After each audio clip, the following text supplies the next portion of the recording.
Hey everybody, HomeSliceHenry here, and in today's video, I have done it. We are running all 3 form-changing Pokemon together in one team in the Open Grade League. Now, is this a good idea? Definitely not. This team has a ton of weaknesses. But will this team be a little bit evil? Absolutely. So, today's video is going to feature Morpeko on the lead with Mimikyu and Aegislash in the back, the 3 Pokemon that have form-changing gimmicks. This team is flagrantly ABA weak to just about everything in the meta, but against all odds, I was able to go slightly positive with it in the 2700s. So without further ado, let's hop into the matches, and we pick up a pretty okay lead in the first match, leading Morpeko into Tinkaton. My opponent doesn't CMP-type Bulldoze to the Ore Wheel, so I can grab an early shield advantage, and then look to pivot out and send in my second form-changing Mon, which is Mimikyu. My opponent will always fire off the Bulldoze bait here. They just want to break my disguise and put my defense at -1, and once I'm debuffed, they bring their Mimikyu into the mirror. I'm getting absolutely shredded by Shadow Claws. I have to hope that I can actually hang on here to make it to a second Shadow Sneak. My opponent's disguise is broken. They're now in -1 defense as well. This is going to be very close. I'm barely able to hang on, but unfortunately, I do lose charge attack priority. I'm just going to let my Mimikyu go. Mimikyu definitely did its job, and now I can exchange Shield for a pretty nasty Morpeko farm down. I'm going to exit with a ton of energy on Morpeko, and if my opponent brings back in the Tinkaton, well, that Tinkaton is going to take some pretty massive damage. Back in comes the Tinkaton. I can go straight for the Electric Ore Wheel. My opponent this time will not put up the Protect Shield. They survive, but it's not going to be by much. Now, I really don't want to leave my Aegislash without any shields in the back, but I decide that I will invest the final shield in the Morpeko, and I'm very happy that I did because my opponent's final Pokemon is Dusknoir. I fire off the Psychic Fang's bait, pull in the shield from Dusknoir, and now I pivot out and send in Aegislash.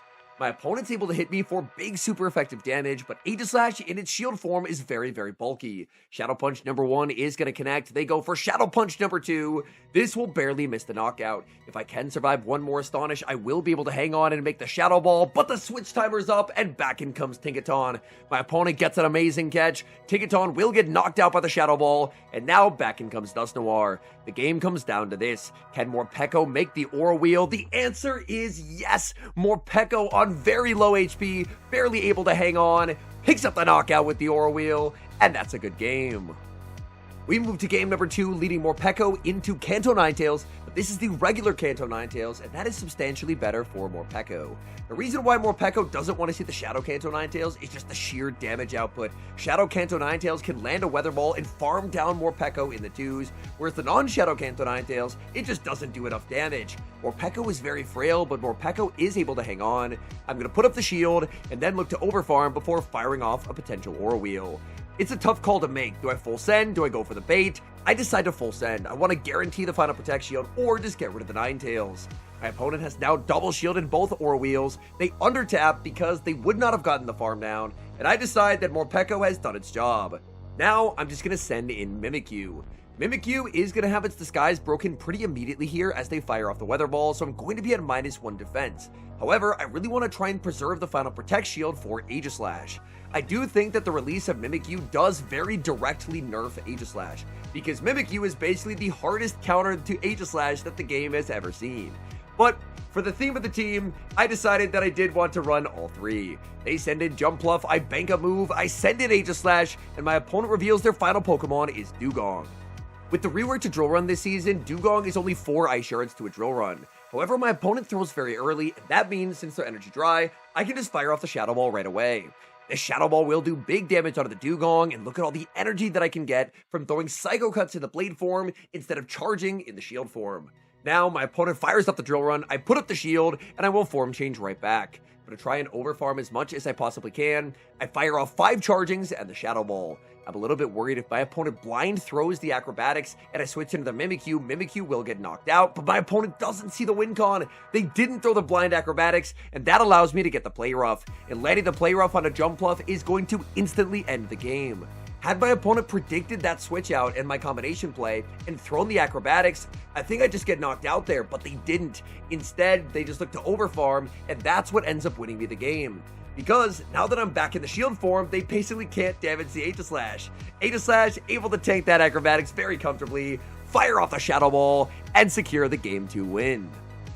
We move to game number 3, leading Morpeko into a Mandibuzz that is the best case scenario lead. But unfortunately, my happiness is short-lived as they save switch Galarian Stunfisk, and this is a Pokemon that has a very good matchup into this entire team. I mentioned at the start, this is not a team that I recommend others to try because it is so incredibly unbalanced. This team is ABA weak to ground, and it's not like Mimikyu has a dominant matchup in his Stunfisk either. My opponent fires off the Rock Slide, breaking my disguise. I'm able to land the Shadow Sneak, but at -1 defense, I imagine Earthquake will pick up the one-hit KO. So I'm going to put up the shield. I do get the shield call right as my opponent does go for the Earthquake, and now I'm going to try and take the knockout with Shadow Sneak. Shadow Sneak will land, Stunfisk falls. It's very critical that I get rid of the Stunfisk. Back in comes Mandibuzz. Mandibuzz won't quite make it to the Shadow Ball as I will have just enough energy to get the play rough. Mandibuzz is always going to be no shielding. They know there's a Morpeko in their future. Very nice overfarm from my opponent. This is going to be the end of Mimikyu, but Mimikyu got rid of the Stunfisk, so it definitely did its job. Now I get to bring in Morpeko. In the back is Grumpig. I bank an Aura Wheel and send in Aegislash. Aegislash in its shield form can survive 2 Shadow Balls, but I'm down quite a bit of energy. So after tanking the first Shadow Ball, I feel that my best course of action is just to guaranteed get my opponent's first shield. If I can get their shield and then just sacrifice the Aegislash, I think Morpeko can sweep. So I fire off the Shadow Ball, getting the shield. The Psycho Cuts do add up. That's extra chip damage onto that Grumpig. Aegislash will fall to Dynamic Punch, but now I can bring in Morpeko and fire off the Aura Wheel. This Aura Wheel is in electric form. It's not going to knock out the Grumpig, but it will be putting the Grumpig perilously low. Grumpig will make Dynamic Punch. I'm forced to put up the shield, and now suddenly I'm a little bit worried. That Mandibuzz banked quite a bit of energy. In comes the Mandibuzz, they're at the Shadow Ball, and this game is going to be very, very tricky. I may have to go for a Diabolical Psychic Fangs bait. This is very heavily resisted, but I think I need this bait to win the game. I fire off the Psychic Fangs, I get the shield, and now it's going to be close. Can I make it to the Aura Wheel? Yes, I can. I outpace by 1 singular turn. We make the Electric Aura Wheel. Down goes Mandibuzz, and then all that's left is the Grumpig. Grumpig simply does not have the energy. They fall to the Thunder Shocks, and that's going to be a win. Morpeko into Mimikyu in the next match. This should be a pretty good matchup. Now, what I didn't know at the time of this matchup is that as the Morpeko, the order you want to throw your charge attacks is Aura Wheel, Psychic Fangs, Aura Wheel, Psychic Fangs. If you throw those charge attacks in that order, then you should always win the 2s. However, I didn't know this, so you're going to see me go for double Aura Wheel. The first Aura Wheel was shielded, the second one is going to break the disguise, but where this gets a little bit complicated is if I go straight Aura Wheel, I'm just going to get outpaced by the Mimikyu. Mimikyu can just make 3 Shadow Sneaks, and I'm going to lose the 2s. So already I've made a pretty big error. However, I'm going to be double shielding. I am full committing to this matchup, and my opponent pivots out and sends in Licky Licky.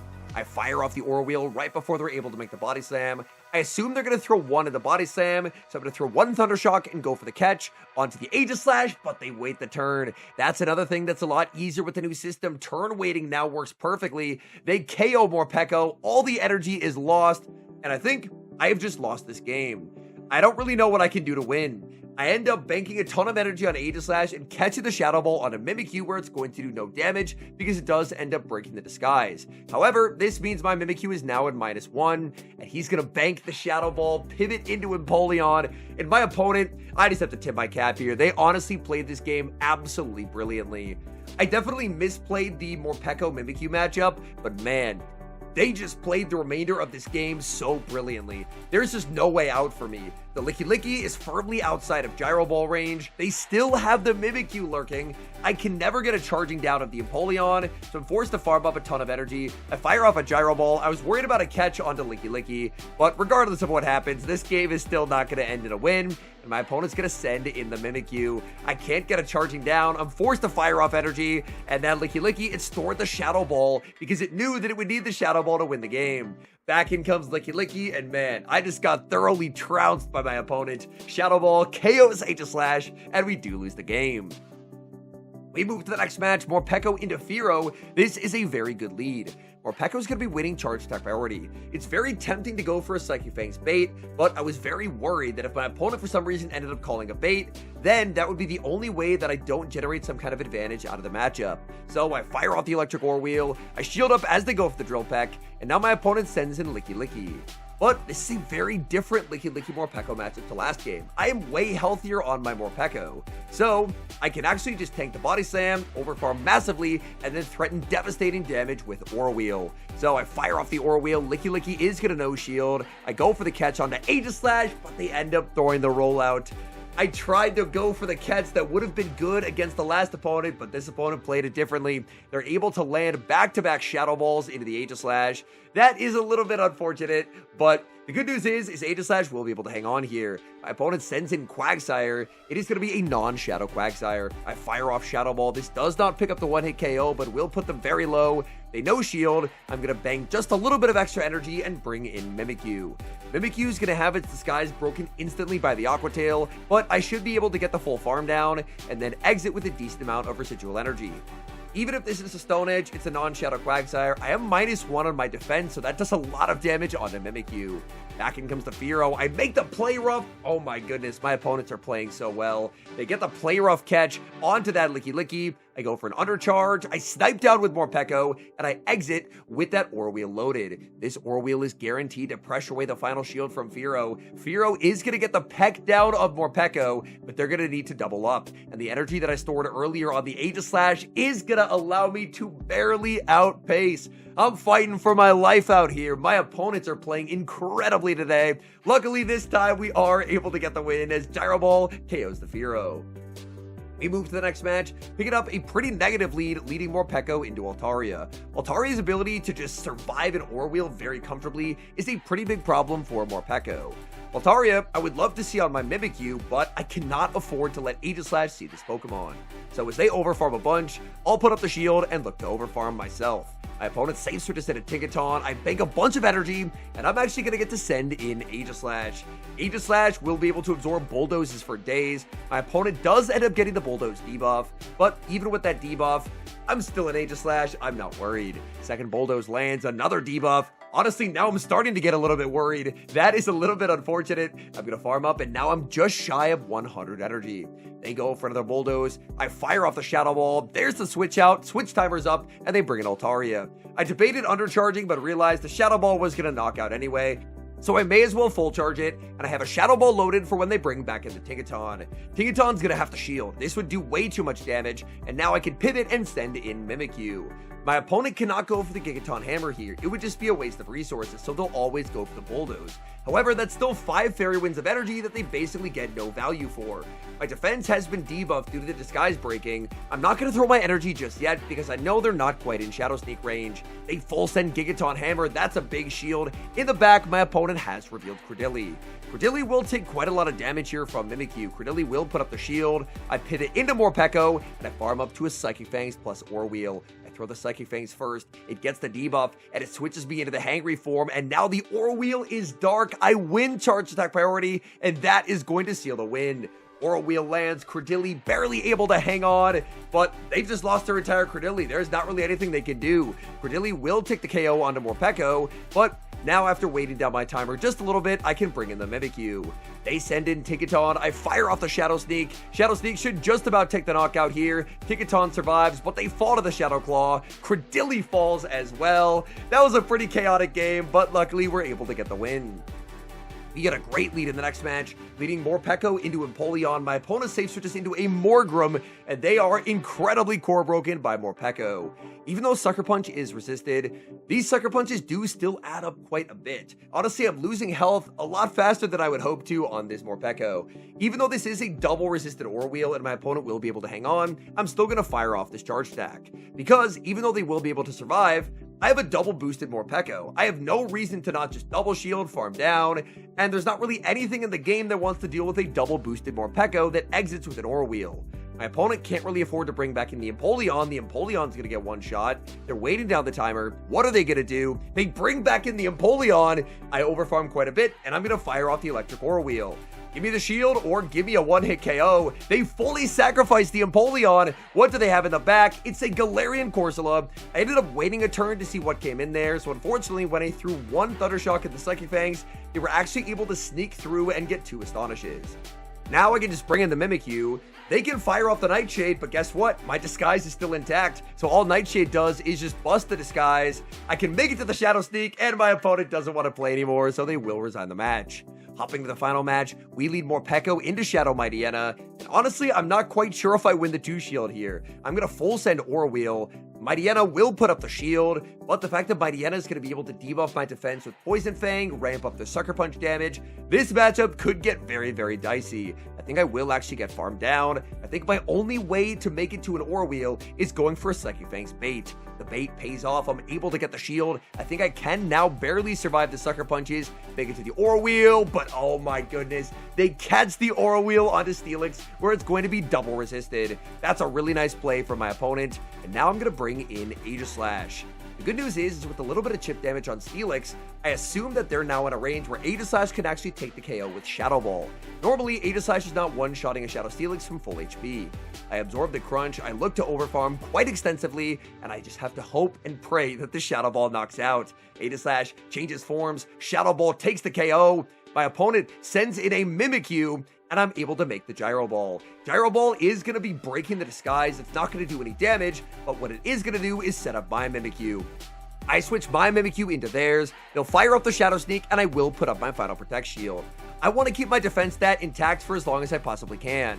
My opponent does not want that defense stat to stay intact. They pivot into Mightyena and fire off Poison Fang. Poison Fang doesn't do any damage, but my defense is now at -2. I overfarm one past the Shadow Sneak and fire off the move. This is going to be the end of Mightyena. Can I survive the Shadow Claws? In comes their Mimikyu. I'm barely able to hang on, and the decision to shield the first instead of letting the disguise break early ends up winning me the game as my Mimikyu survives on fractional HP to secure the victory. All in all, I did end up having quite a bit of fun with this team. I think Mimikyu is a very, very strong Pokemon for the Open Grade League.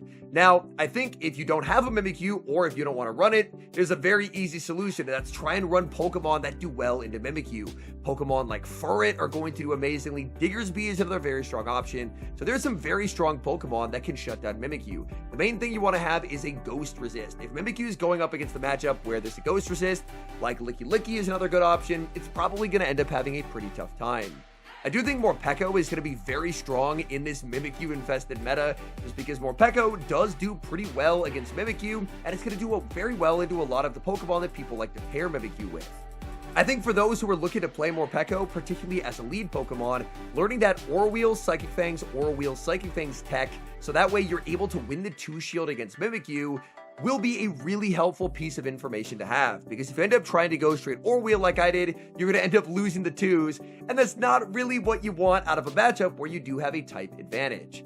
Now, finally, for Aegislash. Aegislash is finally fixed on the new system. It no longer has that weird bug where it will randomly steal a turn from you or your opponent. However, Mimikyu is basically the hardest counter to Aegislash that anyone ever could have dreamed up.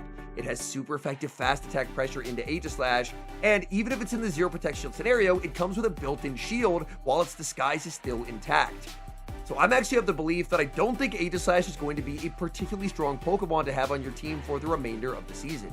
Aegislash in a vacuum is a very good Pokemon, but if every other team has a Mimikyu, then I think Aegislash could end up struggling quite a bit. Anyways, thank you guys so much for watching. If you enjoyed watching today's video, please do help support the channel by leaving a like on the video and subscribe to the channel if you haven't. And an extra special thank you as always to our channel members here on YouTube. The support you guys provide to the channel is so appreciated, so thank you guys oh so very much. And until next time, I've been HomeSliceHenry.